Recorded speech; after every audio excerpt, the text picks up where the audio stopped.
Savez-vous combien de vies sont brisées après une séparation ou un divorce? Est-ce qu'on parle vraiment de dégâts causés par la séparation ou un divorce?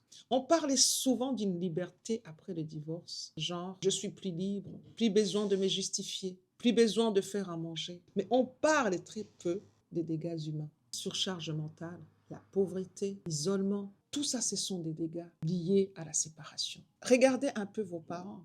Quelle a été leur vie, la surcharge mentale de votre mère. Pour joindre aussi les deux bouts, c'était compliqué. Et vous, vous allez me dire, non, mais moi, c'est pas pareil. Mes parents, ils pouvaient pas se séparer. Ma mère ne pouvait pas se séparer parce qu'elle ne travaillait pas. Vous, c'est pas pareil. Vous, vous travaillez. Si ça ne va pas dans votre ménage, vous ne pouvez que vous séparer. Oui, vous avez raison. Si ça ne va pas, vous pouvez vous séparer. Mais ce que vous ne savez pas est que vous avez développé une blessure d'injustice. Vous voulez réparer ce que votre maman n'a pas pu faire. Moi, si ça ne va pas, j'ai les moyens, je peux me séparer. Vous avez développé une blessure d'injustice. Si ça ne va pas, je dois me séparer. Vous agissez en rébellion parce que vous voulez réparer quelque chose dans votre enfance. Si un homme ne fait pas ça, moi, je peux faire ça, ce que votre maman n'a pas pu faire.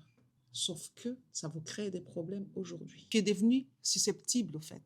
À cause de cette blessure, tu es susceptible à ce qu'un homme fait. Tu n'agis pas par logique, tu agis par émotion, liée à tes blessures. 2, c'est lorsque tu vis des violences dans ton couple. Pose-toi la question, pourquoi parmi des millions de personnes sur cette terre, tu as choisi que cet homme ou cette femme qui est violent ou violente? C'est à toi de te poser la question. Donc, tu dois réfléchir sur tes choix. Pourquoi c'est une personne qui a ce comportement-là que tu as choisi parmi des millions de personnes qui sont sur cette terre? Soyons des adultes responsables.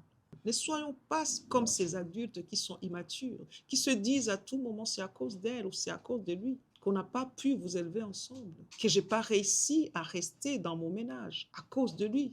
Ce n'est plus tolérable aujourd'hui de nous pointer du doigt en train de dire c'est à cause de telle personne ou à cause d'elle que je suis partie. Ne sacrifions pas nos enfants, c'est très important. Parce que nos choix d'aujourd'hui peuvent détruire l'avenir de vos enfants. Tu as besoin d'aide, prends rendez-vous, que Dieu te bénisse.